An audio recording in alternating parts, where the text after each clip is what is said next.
பரிசுத்த நாமத்திற்கு மகிமை உண்டாகட்டும். காலை வேளையிலே நாம் கர்த்தருடைய வார்த்தையை நாம் தியானிப்போம். தயவு செய்து எல்லோரும் பிரசங்கத்தை கவனிக்கும்படி அன்போடு கேட்டுக்கொள்கிறேன். தேவ செய்தியுடைய தலைப்பு சுகமாக்கும் ராபோஜனம். எல்லாரும் கவனிக்கிறீங்களா? தலைப்பு என்ன சொன்னேன்? சுகமாக்கும் ராபோஜனம். கவனிங்க. ஒருத்தங்க என்கிட்ட கேட்டாங்க, உங்க சபையில நீங்க ராபோஜனம் கொடுப்பீங்களா? நாங்க எங்க சபையில ராபோஜனத்தை குறிச்சுலாம் நாங்க பிரசங்கம் பண்ணுவோம். ஆனா ராபோஜனம் ராத்திரியில என்ன செய்யறது இல்லை, கொடுக்கிறது இல்லை. பகல்ல என்ன பண்ணிடுறோம்? அப்பத்தையும் திராட்சரசத்தையும் கொடுத்துடுறோம். கவனிங்கள். சுகமாக்கும் ராபோஜனம், அதை மறந்துடக்கூடாது. இன்னும் உங்களுக்கு புரியுற மாதிரி சொல்றேன். சுகமாக்கும் போஜனம். போஜனம் என்றால் என்ன? சாப்பாடு. போஜனம் என்றால் என்ன? சாப்பாடு. அது என்ன பாஸ்டர்? சுகமாக்கும் சாப்பாடு. ஆமா, சுகமாக்கும் சாப்பாடு. சாப்பாடு உங்களை என்னாக்கும்? சுகமாக்கும். லூக்கா புஸ்தகம் 22வது அதிகாரம். நீங்க ரொம்ப மைனட்டா நீங்க கேட்கணும், அப்பதான் உங்களுக்கு புரியும். மனது அலைவாயக்கூடாது, கரெக்டா வச்சுக்கோங்க. லூக்கா புஸ்தகம் 22வது அதிகாரம் 17 இருந்து 20 வரைக்கும். எடுத்து பண்ணி நீங்கள் இதை வாங்கி உங்களுக்குள்ளே பங்கிட்டுக் கொள்ளுங்கள். தேவனுடைய ராஜ்யம் வரும் அளவும் நான் திராட்சை ரசத்தை பானம் பண்ணுவதில்லை என்று உங்களுக்கு சொல்லுகிறேன் என்றார். உங்களுக்கு சொல்லுகிறேன் என்றார். பின்பு அவர் அப்பத்தை எடுத்து ஸ்தோத்திரம் பண்ணி அதை பிட்டு அவர்களுக்கு கொடுத்தார். இது உங்களுக்காக கொடுக்கப்படுகிற என்னுடைய சரீரமாய் இருக்கிறது. என்னை நினைவு கூறும்படி இதை செய்யுங்கள் என்றார். ஜெபம் பண்ணின பின்பு அவர் அந்தபடியே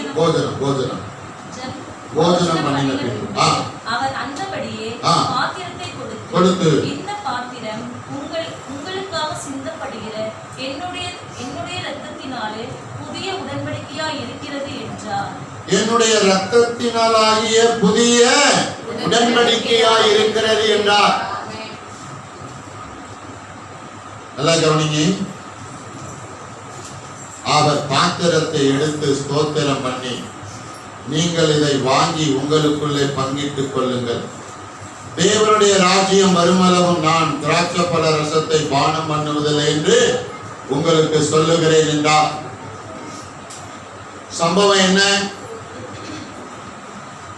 பஸ்கா பண்டிகைக்கு முன்பாக தன்னுடைய சீசர்களோடு ராபோஜனத்தை அனுசரிக்க வேண்டும் என்று இயேசு ஆசையாக இருந்தார், அதாவது வாஞ்சியாக இருந்தார், இல்லையா? சம்பவம் என்ன? அந்த மேல் வீட்டு அறையிலே சிகப்பு கம்பளம் விரித்திருந்த அந்த மேல் வீட்டு அறையிலே இயேசு தன்னுடைய சீஷர்களோடு சம்பாஷித்து விஷயத்தை சொல்றார். எல்லாரும் கவனிங்க. திராட்சரசத்தை பானம் பண்ண சொல்றாரு. அப்பத்தை பிட்டு என்ன செய்யறாரு? புசிக்க சொல்றாருங்க. கவனிங்க. ஏன் இதை செய்ய சொல்றாரு?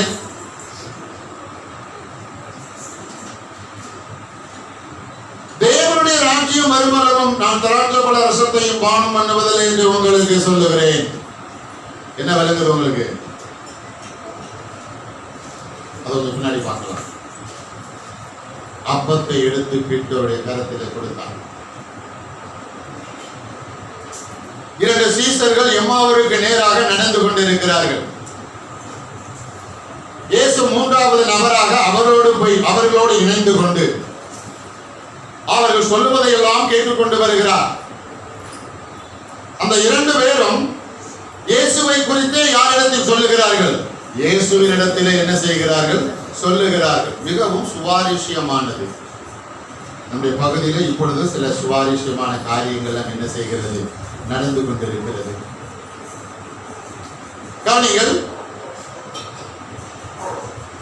இப்பொழுது அவர்கள் பட்டணத்துக்குள் நெருங்கி வந்து விட்டார்கள்.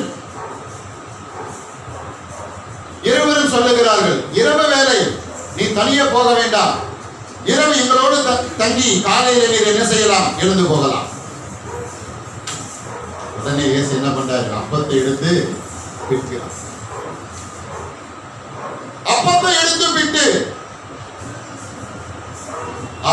எடுத்து பிட்டு சுகமாக்கும் போஜனம், இல்லை என்றால் சுகமாக்கும் போஜனம். போஜனம் என்றால் அப்பம் என்று அர்த்தம். எதனை அமைஞ்சல போறீங்க? உடனே உங்களுக்கு ஒரு வசனம் யாவது வரணுமா? இயேசு அது சொன்னது போஜனம் என்னது? அப்பம். அப்பம் நானே வானத்திலிருந்து பூமிக்கு இறங்கி வந்த ஜீவ. எத்தனை பேர் பாமஞ்சல போறீங்க? நானே வானத்திலிருந்து பூமிக்கு இறங்கி வந்த ஜீவ அப்பம். அப்படி என்றால் அப்பம் என்றால் நானே வானத்திலிருந்து பூமிக்கு இறங்கி வந்த ஜீவ அப்பம் அப்படின்னு இயேசு எதை சொல்லுகிறார் என்றால், தன்னில் எதை சொல்லுகிறார் என்றால் தன்னுடைய சரீரத்தை சொல்லுகிறார். அமைஞ்சல போறீங்க? தன்னுடைய சரீரத்தை தான் என்ன சொல்றாரு? அப்பா. அப்படி என்றால் இயேசுடைய சரீரத்தை யார் புசிக்கிறார்களோ அவர்கள் என்ன அடைவார்கள்? சுகம் அடைவார்கள். ஒரு கேள்வி, எத்தனை பேர் சுகம் அடைஞ்சிட்டீங்க? எத்தனை பேர் ஆரோக்கியத்தை பெற்றுக்கொண்டீங்க? என்னுடைய மாம்சத்தை புசித்து என்னுடைய ரத்தத்தில் பானம் பண்ணுகிறவர்களுக்கு என்ன உண்டு? ஜீவன். அப்படி என்றால் இயேசுடைய மாம்சம் தான் என்ன? அப்பம். என் அப்பத்தை நீங்கள் என்ன செய்ய வேண்டும்? புசிக்க வேண்டும். நானே வானத்திலிருந்து பூமிக்கு இறங்கி வந்த ஜீவன். சரி, இன்னொரு விதமா இயேசு போஜனம் இல்லை என்றால் அப்பம் என்று எதை சொல்லுகிறார் என்றால் அவருடைய வார்த்தை. எத்தனை அமைஞ்சல போறீங்க? வார்த்தை. எல்லாம் கவனிச்சுக்கோங்க. அப்படி என்றால் இயேசுடைய சரீரம் தான் அப்பம். அந்த அப்பம் தான் தேவனுடைய வார்த்தை. மறுபடியும் உங்களுக்கு நான் நினைப்பூட்டுகிறேன். இயேசுடைய சரீரம் தான் என்னது? அப்பம். அந்த அப்பம் தான் என்னது? தேவனுடைய வார்த்தை. தேவனுடைய வார்த்தை. யோவான் புஸ்தகம் 6வது அதிகாரம் 55வது வசனத்தை எடுத்துக்கொள்ளுவோம். என் மாம்சம் மெய்யான போஜனமாய் இருக்கிறது, என் இரத்தம் மெய்யான பானமாய் இருக்கிறது. எல்லாரும் எடுத்துக்கொண்டீங்களா? யோவான் புஸ்தகம் 6வது அதிகாரம் 55வது வசனம். என் மாம்சம் மெய்யான போஜனமாய் இருக்கிறது, என் ரத்தம் மெய்யான பானமாய் இருக்கிறது. பாருங்க, கம்யூனியன் எடுக்கிறதுக்கு வரீங்க. அப்ப அந்த அப்பத்தை பார்த்த உடனே உங்களுக்கு என்ன ஞாபகம் வரணும்? இது யாருடைய மாம்சம்? சொல்லுங்க, யாருடைய மாம்சம்? இயேசுடைய மாம்சம். அந்த திராட்சை ரசம் யாருடைய ரத்தம்? இயேசுடைய ரத்தம்.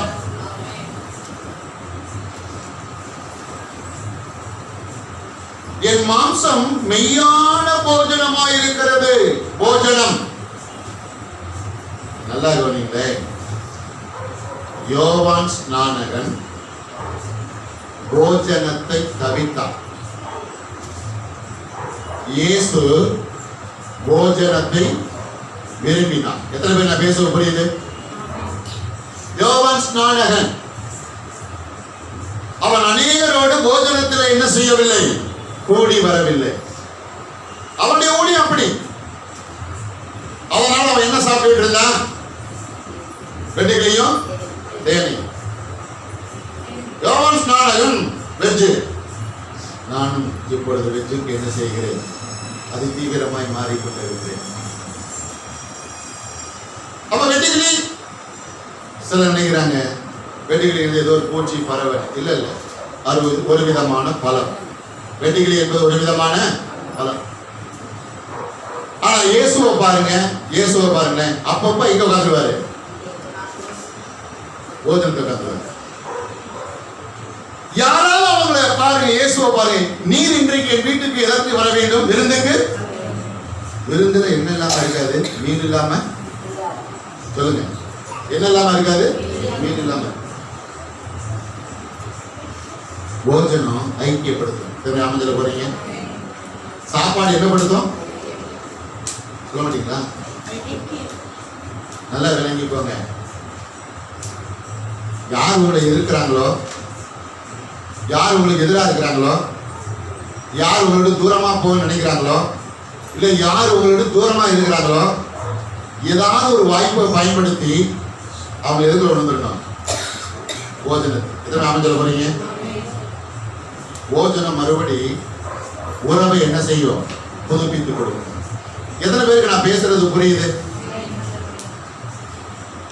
என் மாம்சம் மெய்யான போஜனமாய் இருக்கிறது, என் ரத்தம் மெய்யான பானமா இருக்கிறது. ஒரு அமைஞ்சல,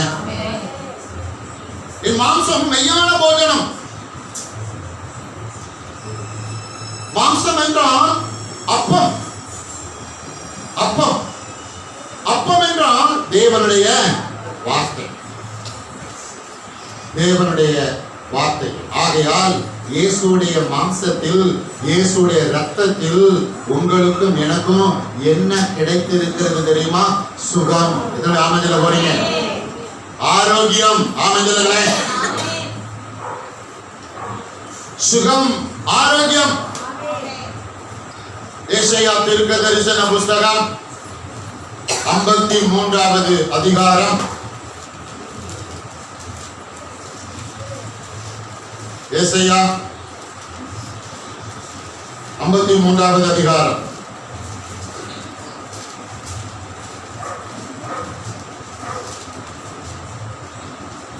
நான்கு ஐந்து வேகமாக எடுத்துக் கொள்ளுவோம். மெய்யாகவே அவர் நம்முடைய பாடுகளை ஏற்றுக்கொண்டு நம்முடைய துக்கங்களை சுமந்தார். நாமோ அவர் தேவனால் அடிபட்டு பாதிக்கப்பட்டு சிறுமைப்பட்டவர் என்று எண்ணினோம்.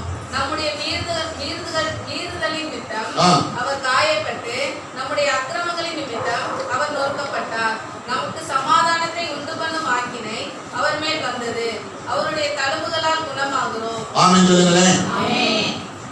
5வது வசனம், நம்முடைய மீறுதல்களின் நிமித்தம் அவர் காயப்பட்டு நம்முடைய அக்கிரமங்களின் நிமித்தம் அவர் நொறுக்கப்பட்டார். அப்படி என்றால் உங்களுடைய மீறுதல், உங்களுடைய அக்கிரமம் யார் மேலே வைக்கப்பட்டது? ஆண்டவராகிய இயேசுவின் மேலே. சரி, ஆகையால் உங்கள் மேலே இனி என்ன இல்லை? யாரும் கரெக்டா சொல்லுங்க. ஆக்கினை தீர்ப்பு இல்லை. எது நாம சொல்றீங்க? சில சத்தியம் புரியாதவங்க இன்னும் சொல்லிட்டு இருக்கிறாங்க. இயேசுநாதர் என்ன செய்வாரு? தண்டிப்பார். ஏதாவது கிறிஸ்தவ வட்டாரத்துல அகால மரணம் அடைஞ்சிருச்சுன்னா உடனே சொல்றாங்க இயேசுநாதர் எடுத்துக்கிட்டாரு. கொஞ்சம் வயசுல யாராவது மறைச்சிட்டாங்கன்னா உடனே சொல்லிடுறாங்க இயேசுநாதர் என்ன பண்ணிட்டாரு? எடுத்துட்டார், உயிர் எடுத்துட்டார். ஏன்னா இயேசுநாதருக்கு ஒரு வேலை, வேற வேலை இல்லை. கொஞ்சம் வயசுல யார் உயிர் எடுக்கலாம்? கவனிங்க. கர்த்தர் சொன்னாரு, உன் அக்கிரமத்தை எல்லாம், உன் மீறுதலை எல்லாம் நான் கல்வாரி சிலுவையில ஒரே தரமா என்ன பண்ணிட்டேன்? சுமந்து தீர்த்து. அதனால உன் மேல என்ன கிடையாது? ஆக்கினை தீர்ப்பு இல்லை. இதை நாம சொல்ல போறீங்க. உன் மேல தண்டனை இல்லை. அது பின்னாடி நான் விளக்கி சொல்ல போறேன். இனி உங்க மேல ஆக்கினை தீர்ப்பு இல்லை, உங்க மேல பாருங்க தண்டனை இல்லை. ஏனென்றால் இயேசுவே மெய்யான போஜனமா என்ன செய்கிறார்? இருக்கிறார். ஒரு அமைஞ்சிருவாமா இயேசுவே. ஆகையால் அவருடைய மாம்சத்தை புசிக்கிற பிள்ளைகளுக்கு, அவருடைய ரத்தத்தை பானம் பண்ணுகிற பிள்ளைகள் அவர்கள் எப்போதும் சுயாதீனர்களாய் இருப்பார்கள், விடுதலையாய் வாழ்வார்கள், ஆசீர்வாதமாய் வாழ்வார்கள், ஆரோக்கியத்தோடு இருப்பார்கள், சுகத்தோடு இருப்பார்கள். ஒரு ஆமென் சொல்லுவோமா? ஆரோக்கியத்தோடு இருப்பார்கள், சுகத்தோடு இருப்பார்கள். ஒரு ஆமென். அப்படி என்றால் எப்போதும் ஒரு எண்ணம், நான் யாருடைய மாம்சத்தை புசிக்கிறேன்? இயேசுடைய மாம்சத்தை புசிக்கிறேன். நான் யாருடைய ரத்தத்தை பானம் பண்ணுகிறேன்? இயேசுடைய ரத்தத்தை பானம் பண்ணுகிறேன். ஆகையால் என் மேலே என்ன இல்லை? ஆக்கின தீர்ப்பு இல்லை. ஆகையால் என் மேலே தண்டனை என்பது இல்லை. அவருடைய மாம்சத்தை நான் புசிப்பதினாலே, அவருடைய ரத்தத்தை நான் பானம் பண்ணுவதனாலே நான் சுகத்தோடு இருக்கிறேன், ஆரோக்கியத்தோடு இருக்கிறேன். நோய் என்னை மேற்கொள்ள முடியாது, வியாதி என்னை மேற்கொள்ள முடியாது. எத்தனை பேர் ஆமென் சொல்ல போறீங்க? எத்தனை பேர் நோய் இல்லாம வாழ விரும்புறீங்க? எத்தனை பேர் வியாதி இல்லாம வாழ விரும்புறீங்க? அப்படி என்றால் நீங்கள் இயேசுடைய மாம்சத்தை புசிக்க வேண்டும், அவருடைய ரத்தத்தை என்ன செய்ய வேண்டும்? பானம் பண்ண வேண்டும். நானே ஜீவாப்பம், வானத்தில் இருந்து பூமிக்கு இறங்கி வந்த ஜீவாப்பம். அவருடைய சரீரம் தான் பாருங்க அப்பமா இருக்குது. எந்த அளவுக்கு பாருங்க நீங்க அப்பத்தை புசிக்கிறீர்களோ அந்த அளவுக்கு பாருங்க சுகம் உங்களுக்கு சொந்தமாகும், ஆரோக்கியம் உங்களுக்கு என்ன ஆகும்? சொந்தமாகும். அந்த அளவுக்கு ஆக்கினை தீர்ப்பு என் மேல இல்லை என்ற ஒரு அறிவு உங்களுக்குள்ள என்ன செய்யும்? தொடர்ந்து அது வேலை செய்யும், அது வளர்ந்து கொண்டே இருக்கும். கர்த்தருக்கு பிரியமான தேவன். லேவியராகமம் புஸ்தகம் 14வது அதிகாரம்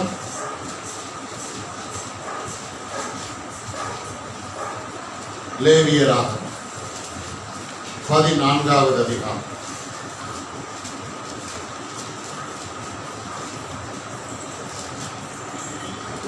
எடுத்துக்கொண்டீங்களா? லேவியராகமம் 14வது அதிகாரம் கவனிங்க. அதுக்கப்புறம் நீங்க பாருங்க லேவியராகமம் 13வது அதிகாரம் 14வது அதிகாரம், 2 அதிகாரமும் குஷ்டரோகத்தை குறித்து என்ன செய்கிறது? சொல்லப்பட்டிருக்கிறது. ஒரு மனிதனுக்கு குஷ்டரோகம் வந்தால் அந்த குஷ்டரோகத்திலிருந்து ஒருவேளை அவன் சொஸ்தமானால், அவன் சொஸ்தமானதற்கு பின்பு அவன் செய்ய வேண்டிய சுத்திகரிப்பு என்ன? இவைகளை குறித்து லேவியராகமம் 13வது அதிகாரத்திலும் 14வது அதிகாரத்திலும் வாசிக்கலாம். ஆனால் இப்பொழுது நாம் பார்க்கிற பகுதி லேவியராகமம் 14வது அதிகாரம் 6-7 வசனங்களை எடுத்துக்கொள்ளுங்க.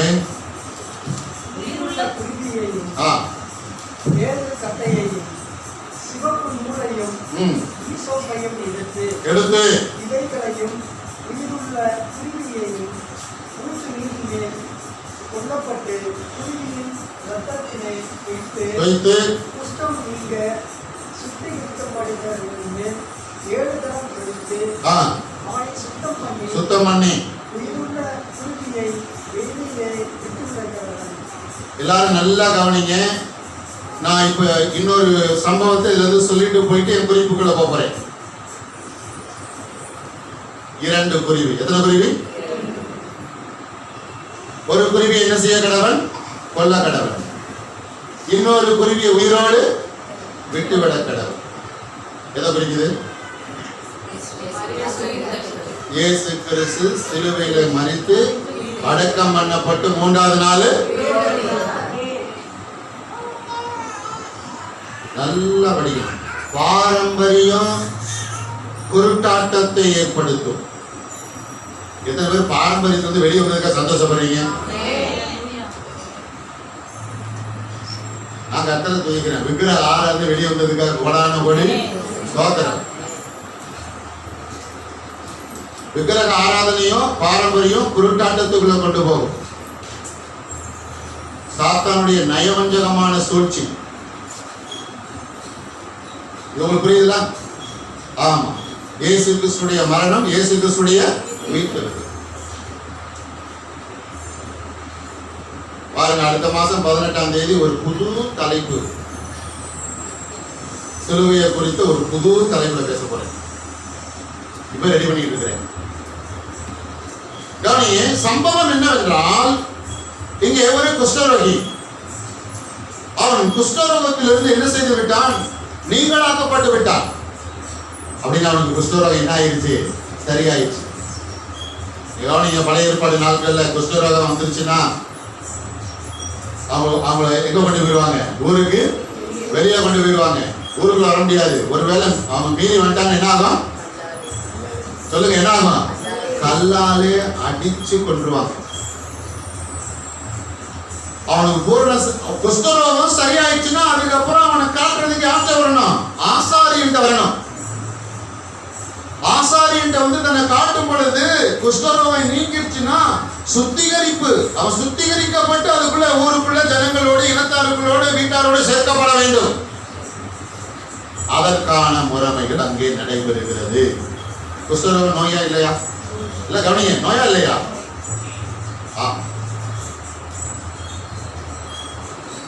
இயேசு கிறிஸ்துடைய ரத்தம் போஜனம். முதல்ல சொன்ன இயேசு கிறிஸ்துடைய வார்த்தை என்னது? போஜனம் இல்லையா? அவர் தான் அப்பம், இந்த சரீரம் தான் அப்பம், சரீரம் தான் வார்த்தை. அடுத்து ஒரு ரத்தம் தான் என்னது? அப்பம். அவர் ரத்தம் தான் என்னது? ஆமா, வார்த்தை. என்ன நடக்கிறது? ஒரு குருவியை கொல்ல வேண்டும். 6ஆம் வசனம் பின்பகுதி, கொல்லப்பட்ட குருவியின் ரத்தத்திலே தோய்த்து. 7ஆம் வசனம், குஷ்டம் நீங்கி சுத்திகரிக்கப்படுகிறவன் மேல் எத்தனை தடவை தெளிக்கணும்? இங்கதான் நம்ம பேச போறோம். எல்லாம் என்ன கவனிங்க, எத்தனை தடவை? ஏன் 7 தடவை? அவ்வளவுதானே? அதுக்கு மேல ஒண்ணுமே இல்லையா? அதுக்கு மேல விஷயமே இல்லையா? கவனிங்க, 7 தரம். கவனிங்க, இயேசு கிறிஸ்து தன்னுடைய சரீரத்தில் 7 இடத்திலிருந்து என்ன செஞ்சினார்? ரத்தம் செஞ்சினார். புரிஞ்ச ஒரு ஆமென் சொல்லுங்களேன். நான் எவ்வளவு பெரிய விஷயத்தை பேசிட்டு இருக்கேன், எல்லாரும் அமைதியா இருக்கிறீங்க. நான் ரொம்ப உங்களை ஆழமா கொண்டு போறேன். எத்தனை ஆமென் சொல்ல போறீங்க? ஆமா, 7 இடத்திலிருந்து ரத்தம் செஞ்சினார். அதான் வெளிப்பாடு. எங்கெங்க? 7 இடத்திலிருந்து ரத்தம் சிந்தினார். முதலாவது இயேசு ரத்தம் சிந்தினது கெத்செமனே தோட்டம். இரண்டாவது அவருடைய தாடியை பிடுங்கும் பொழுது என்ன வந்தது? ரத்தம். மூன்றாவது தன் முதுகிலே சவுக்கால் அடிக்கும் பொழுது என்ன வந்தது? ரத்தம். நான்காவது அவருடைய தலையில என்ன கிரீடம் சூட்டப்பட்டது? முழு கிரீடம். அப்பொழுது ரத்தம் பீச்சி அடித்தது. ஐந்தாவது அவருடைய கைகளிலே என்ன அடித்தார்கள்? ஆணி. ஆறாவது அவருடைய கால்களிலே என்ன அடித்தார்கள்? ஆணி. ரத்தம் வந்ததா இல்லையா? ஆமா. ஏழாவது அவருடைய விழாவிலே என்ன செய்தார்கள்? 7 வந்துச்சா? குஷ்டரோகம் நீங்கினவன் மேலே ரத்தத்தை எத்தனை தடவை தெளிக்க வேண்டும்? 7 தடவை. இயேசு கிறிஸ்து தன் சரீரத்தில் எத்தனை இடத்திலிருந்து ரத்தம் சிந்தினார்? 7 இடத்திலிருந்து ரத்தம் உங்களை என்ன செய்கிறது? சுகமாக்குகிறது. இத்தனை ஆமந்திர போறீங்க. அப்படி நீங்க இருதயபூர்வமா இயேசுடைய ரத்தத்தை நினைச்சிட்டீங்கன்னா அது கேன்சரா இருந்தாலும் சுகமாயிடும். ஒரு ஆமந்திர நம்மளாம் இப்படிதான் போயிட்டு இருக்கு. ஒரு ஆமந்திர சொல்லுவோமா? கவனிங்க, இதுல 7வது போச்சு. அவன் என்ன செய்கிறான்? ஈட்டி எடுத்து இயேசுடைய விழாவில் என்ன செய்கிறான்? குத்துகிறான். எப்படி குத்திருப்பான்? இயேசு சிலுவையில் தொங்கிட்டு இருக்கிறார். ஒரு ஏணி போட்டு ஏறி மேல போய் அப்படி மேல இருந்து இப்படி குத்துனானா? சொல்லுங்க. மேல இருந்தா கீழே இருந்தா? கீழே இருந்து எங்க குத்துனாங்க? ரைட். அடுத்த ஒரு கேள்வி, ஏன் இயேசுடைய விழாவில் குத்துனாங்க? ஹலோ, பின்னாடி கவனிக்கிறீங்களா? இயேசுடைய விழாவில் ஏன் குத்துனாங்க? ஆதாமுடைய விழா எலும்பை எடுத்துதான் யாரை கத்தர் உண்டாக்குனாரு? முதல்ல நான் பேசுறது எத்தனை பேருக்கு புரியுது? இனி ரொம்ப ஆழமா போகிறோம். ராமஜனங்களேன், அது நீங்க ரெடியா வரணும். எப்படி வரணும்? ரெடியான எப்படி? கரெக்டா உங்க இருதயத்தை மனதை கரெக்டா செட் பண்ணிட்டு வரணும். அப்பதான் புரியும். கவனிங்க. ஆகையால்தான் இயேசுடைய விழாவில குத்தப்பட்டது. ஆகையால்தான் இயேசுடைய தன்னுடைய சரீரத்தில் 7 இடத்திலிருந்து என்ன செஞ்சினா? ரத்தம் செஞ்சு. என்னன்னு கேட்டீங்கன்னா, வேதத்துல சொல்லப்படாத சம்பவம். இயேசு சிலுவையில மரிச்சோன்னு இருக்கிற சூழ்நிலை எல்லாம் மாறிடுச்சு. இடி மின்னலோட மழை என்ன பண்ணுது? சரீரத்துல விழுகுது.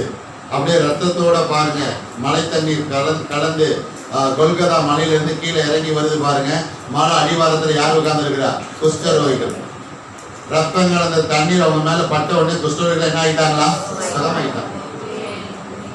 அன்னைக்கு சுகமாகனாங்கன்னு இன்னைக்கு என்ன செய்வாங்க? சுகமாகும்.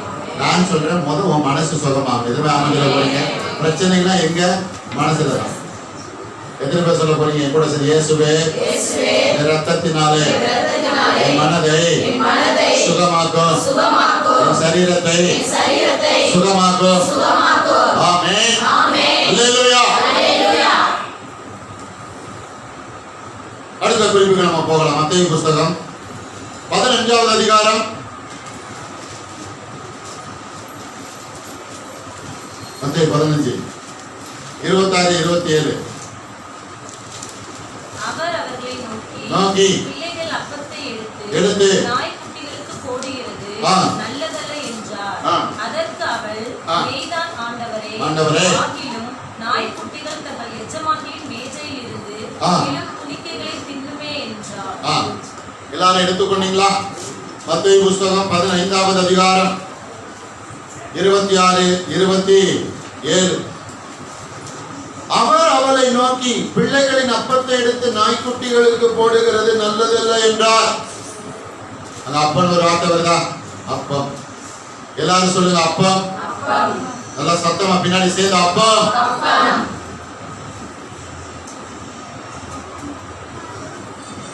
27வது வசனம். அதற்கு அவள், மெய்தான் ஆண்டவரே, ஆயிரம் நாய்க்குட்டிகள் தங்கள் எஜமான்களின் மேஜையில் இருந்து விழும் துணிக்கைகளை தின்னுமே என்றார்.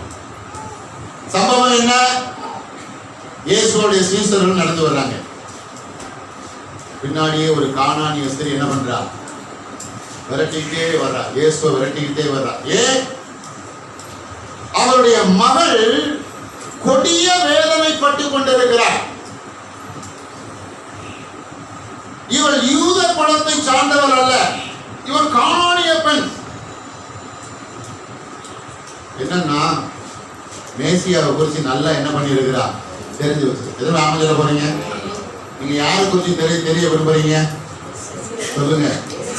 நான் தெளிவா தான் கேட்கிறேன், விவரமா தான். யாரை குறிச்சு தெரிய விரும்புறீங்க? யாரை மட்டும்? யாரை மட்டும்? ஏன்னா நிறைய குழப்பம் இருக்கு வெளியே. அதிகமான குழப்பம் இருக்கு. இந்த கானானிய ஸ்திரீயை பாருங்க. அவன் யூத குலத்தை சார்ந்தவர் அல்ல. ஒரு எபிரேய ஸ்திரீ அல்ல. அவனுக்கு பைபிள் தெரியாது, பழைய ஏற்பாடு தெரியாது. ஆனா இயேசு சுகமாக்குகிறவர். ஒரு ஆனந்தம் இல்ல? கரெக்டா தெரிஞ்சு.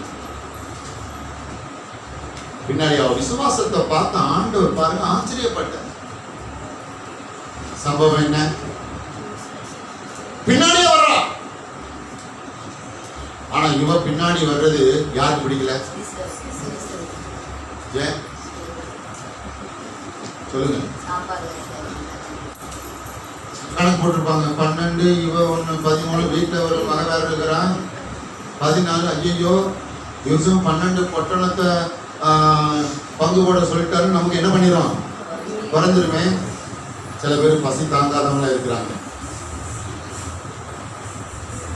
அவங்க அனுப்பி இவ விடாம வர்றா. நல்லா கவனிங்க. இயேசுவை தொடர்ந்து பற்றி கொள்ள வேண்டும். நெருக்கடி வருது, அது வருது, இது வருதுன்னு என்ன செய்யக்கூடாது? கர்த்தரை விடக்கூடாது. சோதனை வரத்தான் செய்யும். சோதனையை ஜெயிக்க வேண்டும். எத்தனை நாமங்கள போறீங்க? கவனிங்க. அவன் என்ன சொல்றான்? கர்த்தர் சொல்றாரு, அவர் அவளை நோக்கி 26, அவர் அவளை நோக்கி, பிள்ளைகளின் அப்பத்தை எடுத்து நாய்க்குட்டிகளுக்கு போடுகிறது நல்லது. வேகமா விளக்கி சொல்றேன். அப்படின்னா இந்த பெண்ணை பார்த்து ஆண்டவர் நாய்க்குட்டின்னு சொல்லிட்டாரா? நீ பெரிய நாய், உன் மக சின்ன நாயின்னு சொல்லிட்டாரா? நல்லா கேளுங்க. யூதர்கள் தங்களை தவிர மற்றவர்களை மிகவும் அற்பமாக எண்ணுவார்கள். அப்படி அற்பமா எண்ணுவாங்கன்னா எப்படி பார்ப்பாங்க? அங்க என்ன பண்றீங்க? அதை மாத்துற எத்தனை அமைச்சர போறீங்க? அதை மாத்துற. இந்தியாவிலே ஒரு 3.5% இருக்கு தெரியுமா? எத்தனை பேருக்கு தெரியும் 3%? ஆனா சூழ்நிலை மாறிடுச்சு. கர்த்தருக்கு ஸ்தோத்திரம். பிள்ளைகளின் அப்பத்தை எடுத்து நாய்க்குட்டிகளுக்கு. அப்படின்னா நான் இஸ்ரவேல் வீட்டாருக்கு வந்தேன், என் சொந்த ஜனங்களுக்கு வந்தேன். இன்னும் நான் சிலுவைக்கு ஏறலையே, பிரசன்ஸ் வெளியே வரலையே. அதுக்கு முன்னாடி என்ன வந்து கேட்டுக்கிட்டு இருக்கிறேன்? என் பிள்ளைகளுக்கு அப்பத்தை, அப்படி என் பிள்ளைகளுக்கு சுகத்தை கொடுக்க வந்தேன். எதோ நான் சொல்ல வரீங்க? என் பிள்ளைகளுக்கு நான் சுகத்தை கொடுக்க வந்தேன். என்ன நீ வந்து கேட்கிற? சொல்றா, மேஜையில இருந்து கீழே விழுந்த ஆண்டவரே, உங்க பிள்ளைகள் சாப்பிட்டது போக மேஜையில இருந்து கீழே விழும்ல, அதை எங்களுக்கு என்ன செய்யுங்க? கொடுங்க. இன்னைக்கு நமக்கு அந்த நிலவரமா? நம்ம எங்க உட்கார்ந்து இருக்கிறோம்? நாற்காலியில உட்கார்ந்து எங்க சாப்பிடுறோம்? மேஜையில. எத்தனை அமைஞ்சல போறீங்க? பிள்ளைகளின் அப்பத்தை எடுத்து நாய்க்குட்டிகளுக்கு போடுகிறது நல்லதல்ல. அவ சொல்றா, அதற்கு அவள் மெய்தான். அப்படின்னா என்ன நினைக்கிறீங்க? கவனிங்க எல்லாரும் கூர்ந்து, என்ன தயவு செய்து மெய்தான் அப்படின்னு சொல்ல. அப்படின்னா எங்களை பார்த்து நீங்க நாய்க்குட்டின்னு சொன்னா நாங்க யாரு? நாய்க்குட்டி தான். எங்களை பார்த்து நீங்க நீதிமான் சொன்னா நாங்க யாரு? நீதிமான் தான். எங்களை பார்த்து நீங்க சன்மார்க்கன்னு சொன்னா நாங்க யாரு? சன்மார்க்கர் தான். எத்தனை அமைஞ்சல போறீங்க? உங்களை பார்த்து ஆண்டவர் எப்படி கூப்பிடுறாரோ, ஆண்டவர் கூப்பிட்டதுக்காக நீங்க என்ன பண்ணணும்? சந்தோஷப்படுங்க. எத்தனை அமைஞ்சல போறீங்க? ஆனா அப்பத்தை எங்களுக்கு என்ன செய்யுங்க? கொடுங்க. அப்பத்தை வாங்குவதில் அவ எப்படி இருக்கிறா? குறிக்கோளா இருக்கிறா. ஏன்? அப்பந்தான் இப்பொழுது எதுவாக மாறப்போகிறது? சுகமாக மாறப்போகிறது. ஆரோக்கியமா என்ன செய்கிறது? மாறப்போகிறது. எத்தனை பேர் அப்பத்தை புசிக்க ரெடியா இருக்கிறீங்க? அப்பம் என்றால் என்ன? தேவனுடைய வார்த்தை.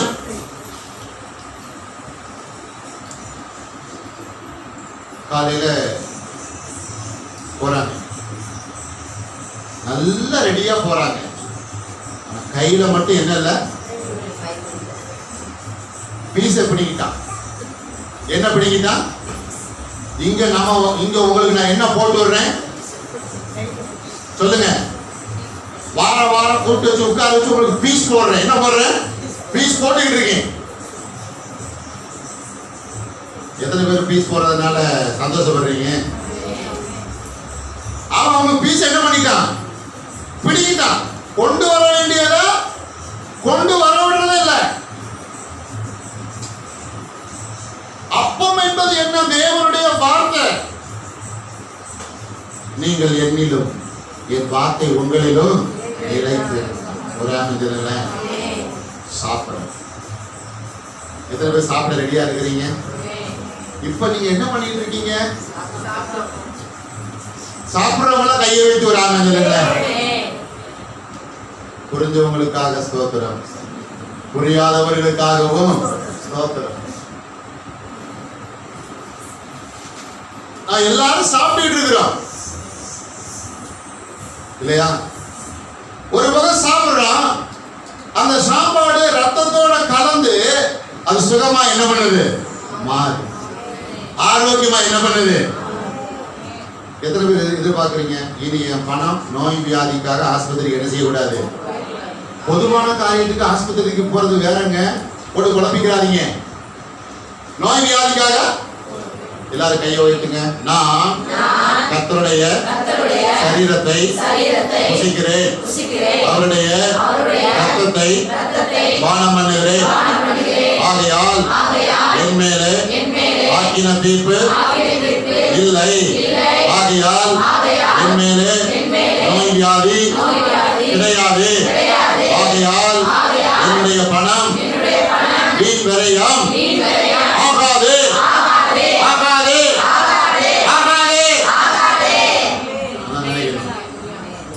என்ன சுகமா குணமாக்கத்தான், என்ன ஆரோக்கியப்படுத்ததான். இயேசு தன்னுடைய சரீரத்தில் எத்தனை இடத்துல ரத்தம் சிந்தினார்? 7 இடத்துல. 7 இடத்தையும் எடுத்து நீங்க அப்புறம் தியானம் பண்ணணும். வீட்டுல போய் எடுத்து வச்சு தியானம் பண்ணணும். கெத்செமனை தோட்டத்தில் அவர் ரத்தம் சிந்தின விதம் என்ன? அவருடைய தாடியை பித்து ரத்தம் சிந்தின விதம் என்ன?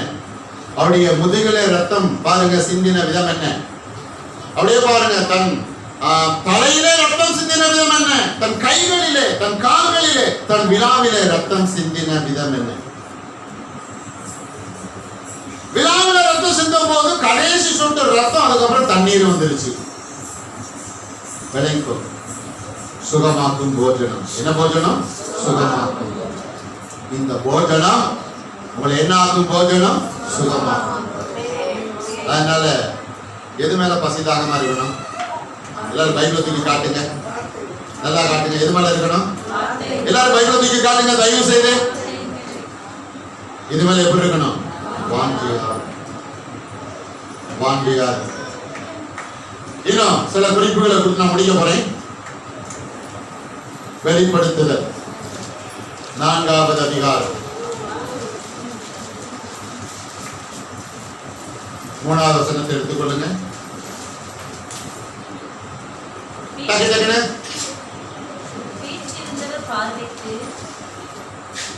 நான் எடுத்துக்கிறேன். வெளிப்படுத்துதல் 4வது அதிகாரம் 3வது வசனம். வாசிங்க. சரிதான், வாசிங்க. வீற்றிருந்தவர் பார்வைக்கு வச்சிரக்கல்லுக்கும் பதும ராகத்துக்கும் ஒப்பாயிருந்தார். அந்த சிங்காசனத்தை சுற்றி ஒரு வானவில் இருந்தது. அது பார்வைக்கு மரகதம் போல் தோன்றியது. பாருங்க, தேவனுடைய சிங்காசனத்தை சுற்றி என்ன இருக்குது? எல்லாரும் சொல்லுங்க, வானவில்.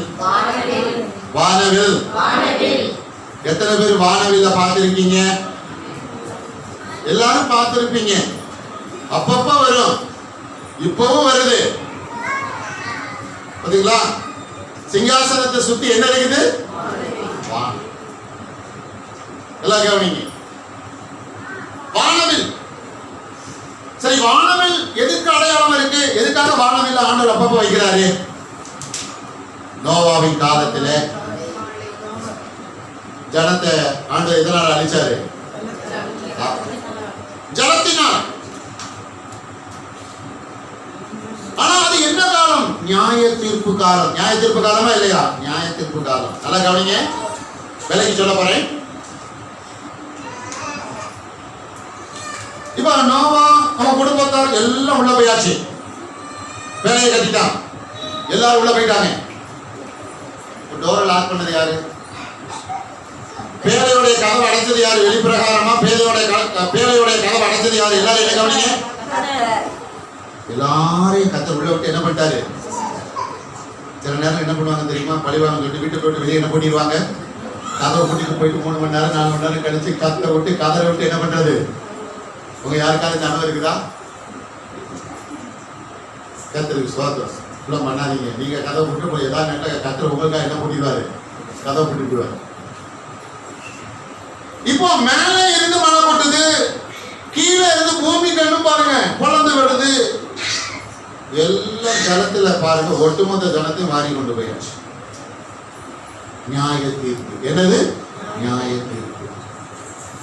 சரி, இப்ப நோவா அவன் பிள்ளைகள் குடும்பத்தார் மேல நியாய தீர்ப்பு வந்ததா? வந்தது. ஆனா இப்ப அவங்க எதுக்குள்ள இருக்கிறாங்க? அப்ப நியாய தீர்ப்பு எதுக்கு மேல வந்தது? வேலைக்கு மேல். நியாய தீர்ப்பு என்பது வந்தே ஆகும். நோவா மேலும் நோவாவுடைய பிள்ளைகள் மேலும் வர வேண்டிய நியாய தீர்ப்பு. அவர்கள் வேலைக்குள்ள இருக்கிறாங்க. இப்ப யார் மேல எது மேல வந்துருச்சு நியாய தீர்ப்பு? இன்னைக்கு அந்த வேலைக்கு அடையாளமா யார் இருக்கிறாங்க? சத்தமா சொல்லுங்க. நான் எவ்வளவு பெரிய வெளிப்பாடு சொல்லிட்டு இருக்கேன், எவ்வளவு போர்மையா பேசி கொண்டு வந்துட்டு இருக்கேன். ஒருவேளை நீங்க எல்லாம் மெய் மறந்து அப்படி நான் நினைக்கிறேன். எல்லாரும் மெய் மறந்து எல்லாம் கையை தூக்குங்க. மெய் மறந்து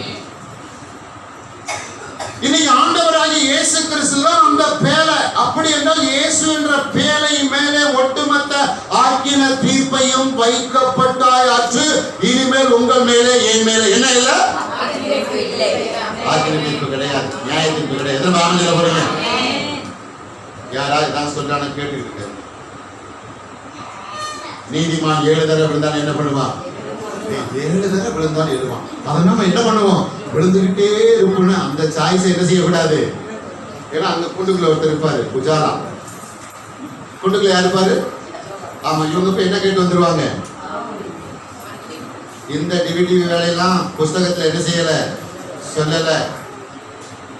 மனம் திரும்புங்கள், பரலோக ராஜ்யம் எப்படி இருக்கிறது? சமீபமா இருக்கிறது. எனக்காக இத்தனை பாடுகளா?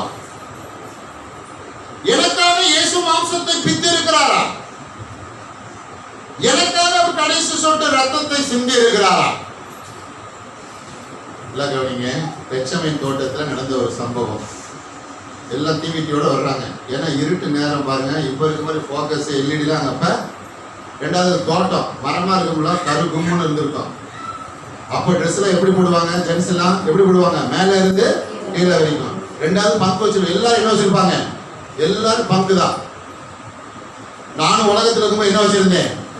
பங்கு தான் வச்சிருந்தேன். ஆமா, இப்ப பாருங்க ஒண்ணும் வைக்க முடியாது போல. நல்லா கவனிங்க, எல்லாம் தாடி வச்சிருப்பாங்க. ஆனா எல்லாம் ஒரே மாதிரி இருக்கிறதுனால இயேசு யாருன்னு கண்டுபிடிக்க முடியாதனாலதான் யூதாஸ் காரியத்துக்கு போய் இயேசுநாதருக்கு என்ன கொடுக்குறான்? முத்தம் கொடுக்குறான். முத்தத்துல பலவிதமான முத்தம் இருக்குங்க.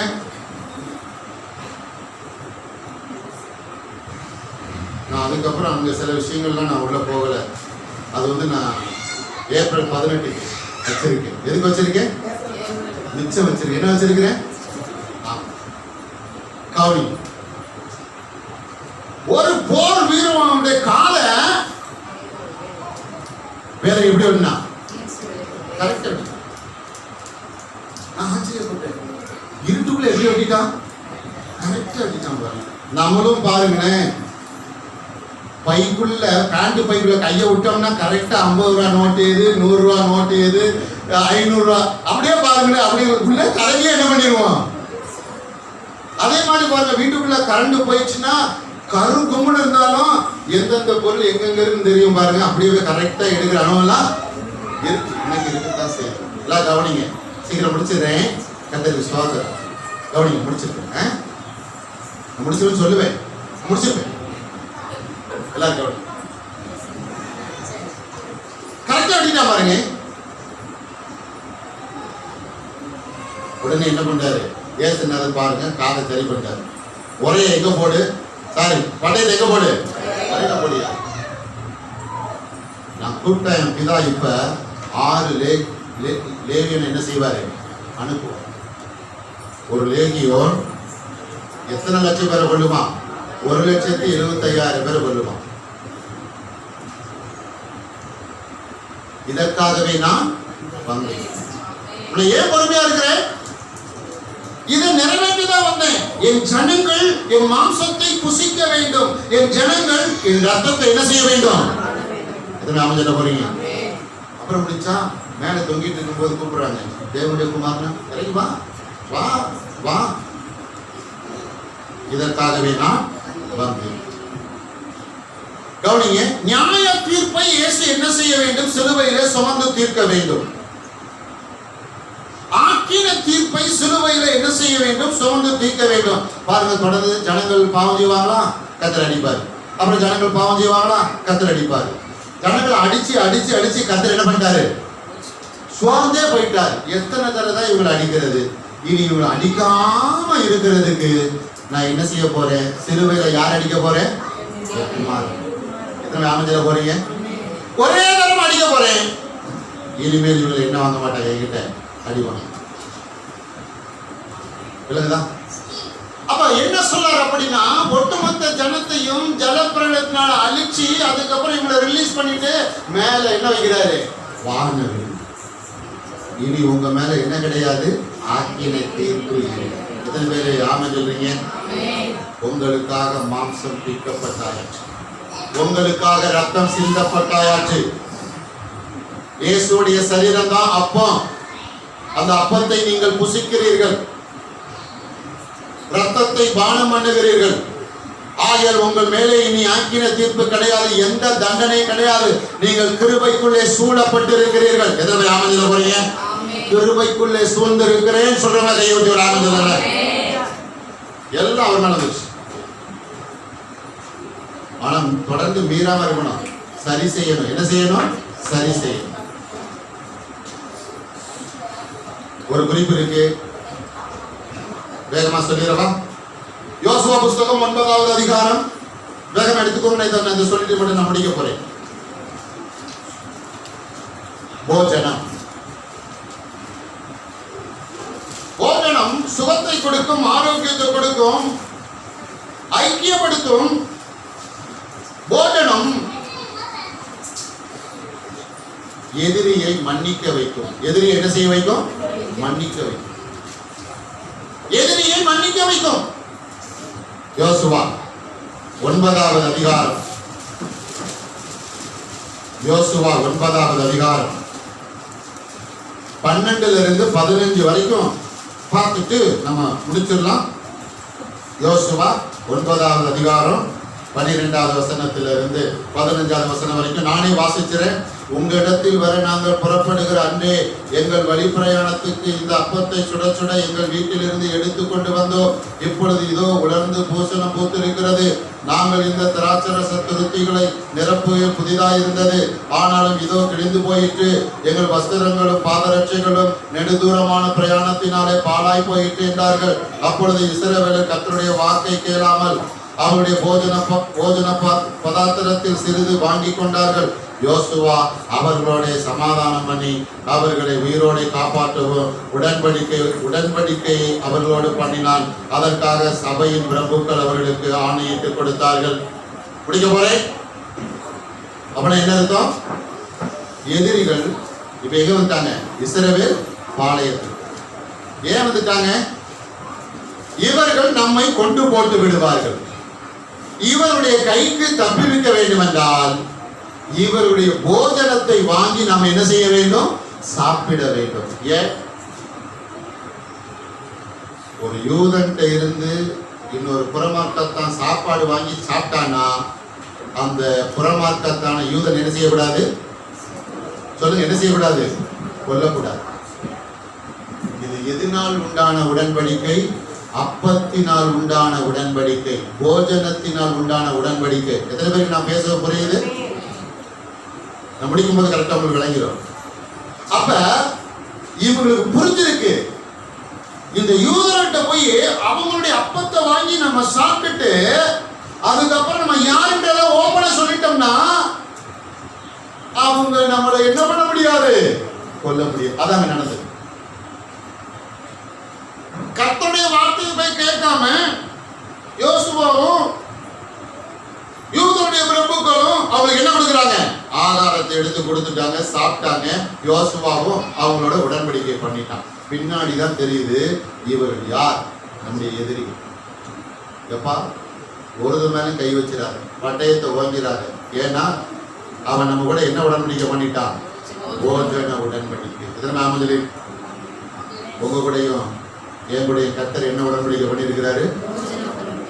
கொஞ்சம் கேட்பு ராம சொல்லுங்க. போஜன உடன்படிக்கை. சரி, உங்க மேலேயும் என் மேலேயும் கர்த்தர் போஜன உடன்படிக்கை பண்ணிட்டாரு. எதிரி மேல கை வைக்க முடியுமா? எதிரி யாரு? பின்னாடி கவனிங்க. எதிரி யாரு? எதிரி யாரு? ஆனாலும் சில நேரம் ஏன் நடக்குதுன்னா இந்த அறிவு இல்லாதனாலதான், இந்த சத்தியம் இல்லாதனாலதான், இந்த வெளிச்சம் இல்லாதனாலதான். விளங்கிக் கொள்ளுங்கள், புரிந்து கொள்ளுங்கள். கர்த்தர் என்னோடு போஜன உடன்படிக்கை செய்திருக்கிறார், நானும் அவரோடு போஜன உடன்படிக்கை செய்திருக்கிறேன். ஆகையால் பிசாசு என் மேல என்ன வைக்க முடியாது?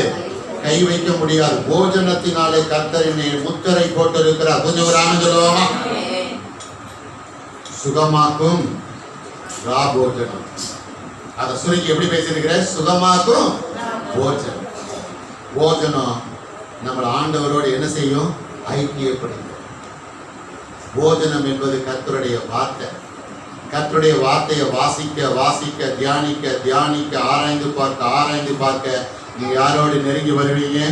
இயேசுவோடு நெருங்கி வருவீங்க. இயேசு உங்களோடு நெருங்கி விட்டாருன்னா அவர் பரிகாரி. எத்தனை ஆமதில போறீங்க? சுகம் இலவசம், ஆரோக்கியம் இலவசம், நல்வாழ்வு இலவசம். எத்தனை ஆமதில போறீங்க? வித்தியாசமான ஒரு வாழ்வு. உலக ஜனங்களுக்கு முன்னாடி நம்ம எப்படி வாழ்வோம்? அவங்க பார்வைக்கு நம்ம எப்படி தெரியும்? வித்தியாசம். ஆனா இதுதான் நேச்சர். ஒரு ஆமதிலோமா யாவரும் கண்களை மூடுவோம், ஜெபிப்போம். கர்த்தர் நல்லவர், ஸ்தோத்திரம்.